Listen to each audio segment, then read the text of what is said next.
आज मेरा काला दोस्त अफ्रीका से आ रहा है, मैं उसको लेने आई हूँ बस स्टॉप से। मेरी उससे फ्रेंडशिप ऑनलाइन हुई थी, मिलने के लिए बहुत जिद कर रहा था। सुना है कालों का बहुत बड़ा होता है, दिल की बात कर रही हूँ। वैसे मुझे इन कालों से डर भी बहुत लगता है, इनके बारे में बहुत कुछ सुना है। दोस्तों, ये है मेरा दोस्त जो अफ्रीका से आया है। अब हम गांव में एक नया सफर शुरू करेंगे।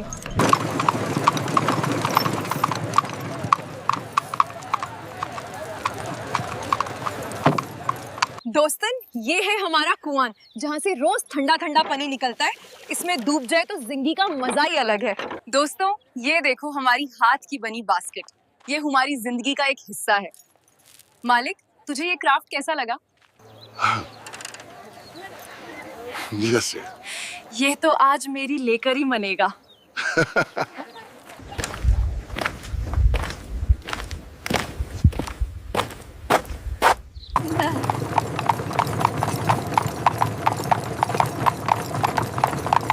दोस्तन, ये देखो हमारे रेगिस्तान की गर्मी। इसकी गर्मी बॉडी को पिघला देती है। दोस्तन, मैं इसको खाला के घर ले आई हूँ। अपने घर जाती तो सब लोग पूछते, ये नुमना किसका दिल चुरा रहा है। मैंने इसको यहाँ लाकर कोई गलती तो नहीं की, कहीं ये मेरी तंगे ना उठा दे। पता नहीं आज रात के बाद में छलबे पाओगे कि नहीं।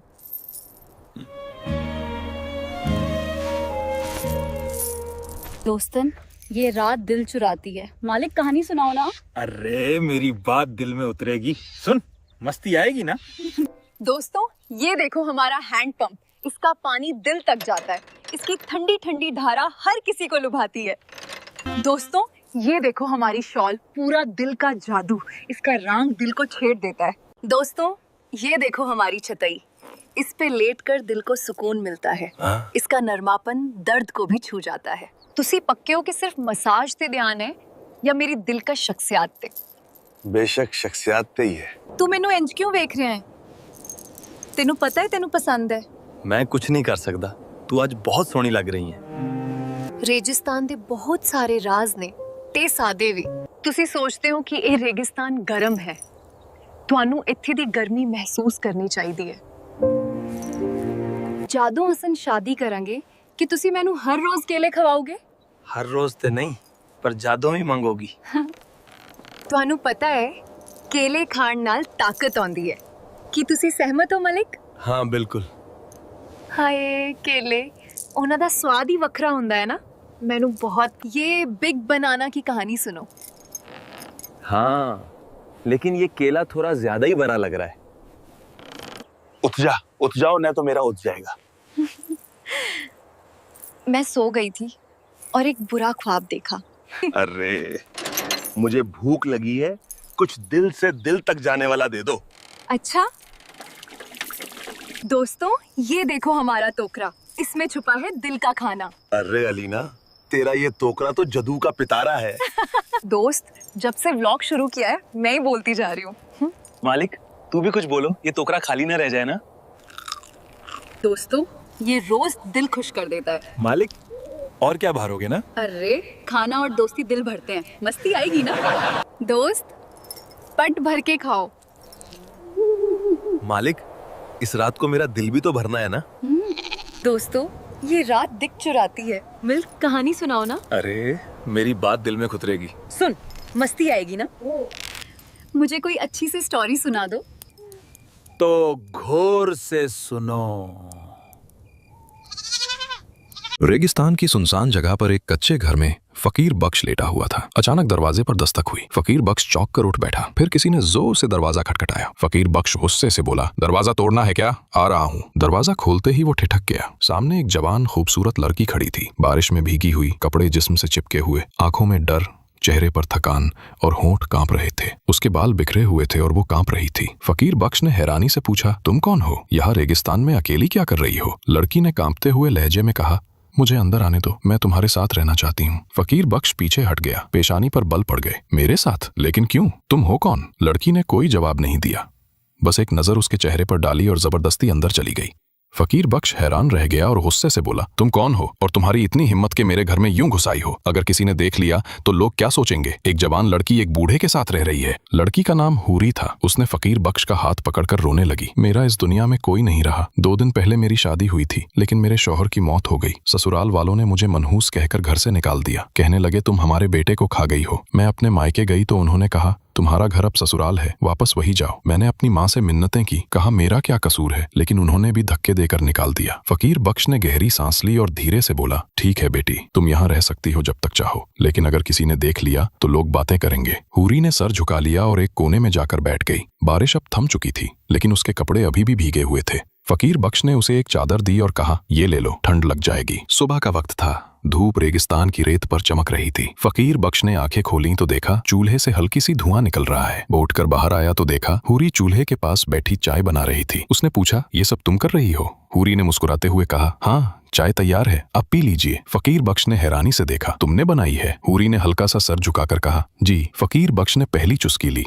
चाय में एक अजीब सा सुकून था। उसके चेहरे पर हल्की सी मुस्कुराहट आ गई। उस दिन के बाद हूरी रोज सुबह उसके लिए चाय बनाने लगी। कभी रोटी सेकती, कभी खाना पकाती और घर के छोटे मोटे काम संभालने लगी। वक्त गुजरता गया। हूरी धीरे धीरे फकीर बख्श के करीब आने लगी। कभी उसके पैर दबाती, कभी उसका हाथ पकड़कर कहती, बैठ जाओ ना, बहुत थक गए हो। फकीर बख्श पहले झिझकता था, लेकिन फिर उसने उसकी बात मान ली। हूरी अक्सर उसका सर दबाती, तेल लगाकर नरमी से मालिश करती। फकीर बख्श की आंखें बंद होती गईं और दिल में अजीब सा सुकून भर गया। पहले वो हूरी को बेटी कहता था, मगर अब सिर्फ हूरी कहकर बुलाता था। शायद उसके दिल में भी कोई पुराना जज्बा दोबारा जिंदा होने लगा था। रातों को जब फकीर बख्श सो जाता, हूरी उसके पास आकर चुपचाप बैठ जाती और घंटों तक उसे देखती रहती, जैसे वो उसके चेहरे पर कोई पुरानी कहानी पढ़ रही हो। एक रात फकीर बख्श ने आंखें खोली और पूछा, हूरी, तुम सोई नहीं अभी तक? हूरी ने हल्की सी मुस्कुराहट के साथ कहा, नींद नहीं आ रही थी, बस आपको देख रही थी। फकीर बख्श ने थोड़ा मुस्कुराया, मुझमें क्या देखना है? हूरी ने धीरे से कहा, एक ऐसा चेहरा जिसमें सुकून है। फकीर बख्श ने उसकी तरफ देखा और उसकी आंखों में एक नर्म रोशनी थी, वो रोशनी जो बरसों पहले कब का खो गई थी। अगली सुबह हूरी ने उसके लिए गर्म रोटियां सेकीं और कहा, आज मैंने थोड़ा खास बनाया है। फकीर बख्श ने पूछा,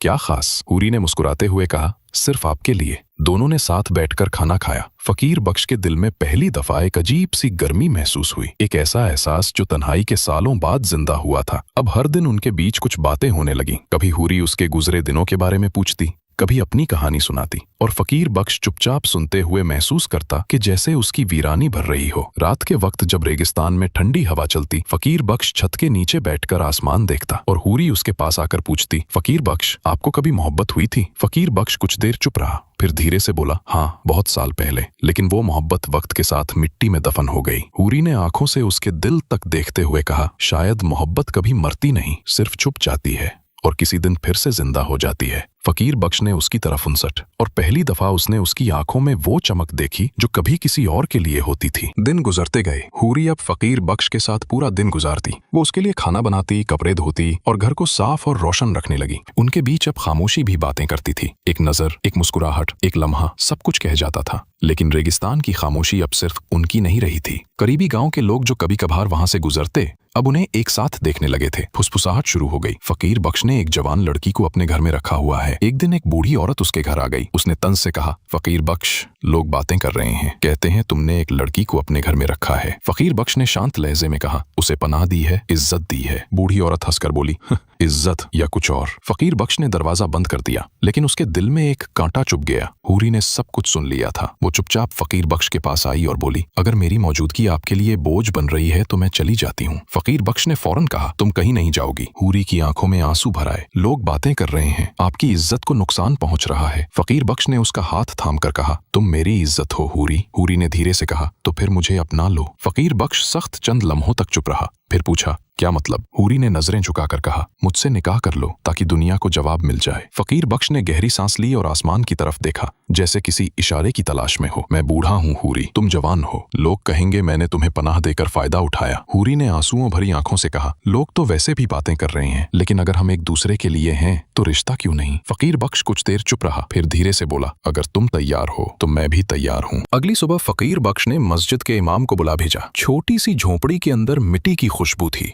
और हवा में एक अजीब सा सुकून था। इमाम साहब ने फकीर बख्श से पूछा, बेटा ये फैसला तुम अपनी मर्जी से कर रहे हो? फकीर बख्श ने कहा, हाँ अपनी मर्जी से और दिल से। फिर उन्होंने हूरी की तरफ देखा जो सफेद दुपट्टा ओढ़े चुपचाप खड़ी थी। इमाम साहब ने पूछा, तुम्हें कबूल है? हूरी ने हल्की सी मुस्कुराहट के साथ कहा, कबूल है। और यूं रेगिस्तान के बीच एक फकीरी झोपड़ी में निकाह हो गया। न ढोल बजे न मेहंदी लगी, सिर्फ दिलों की धड़कनों ने गवाही दी। उस दिन के बाद हूरी और फकीर बख्श की जिंदगी नई रोशनी से भर गई। फकीर बख्श अब मुस्कुराता रहता था, सुबह उठकर हूरी के साथ चाय पीता और शाम को दोनों छत के नीचे बैठकर आसमान देखते। हूरी अक्सर पूछती, फकीर बख्श आपको अफसोस तो नहीं हुआ? वो हंसकर कहता, मुझे तो लगता है कि जिंदगी अभी शुरू हुई है। रेगिस्तान की हवा अब उन दोनों के साथ दोस्ती कर चुकी थी। कभी तेज चलती, कभी नरमी से हूरी के दुपट्टे से खेलती और रातों को जब चांद पूरा होता हूरी उसके पास आकर कहती, देखिए आज चांद बिल्कुल आप जैसा लग रहा है, पुरसुकून और रोशन। फकीर बख्श के दिल में एक हल्की सी हंसी उभरती, तुम्हें सब चीजें मुझ में ही दिखाई देती हैं। हूरी कहती, जब दिल किसी को चुनने लगता है तो हर नजारा उसका ही रंग ले लेता है। दोनों के दरमियान मोहब्बत अब एक सुकून बन गई थी, एक ऐसी मोहब्बत जिसमें न लफ्ज थे न हवस,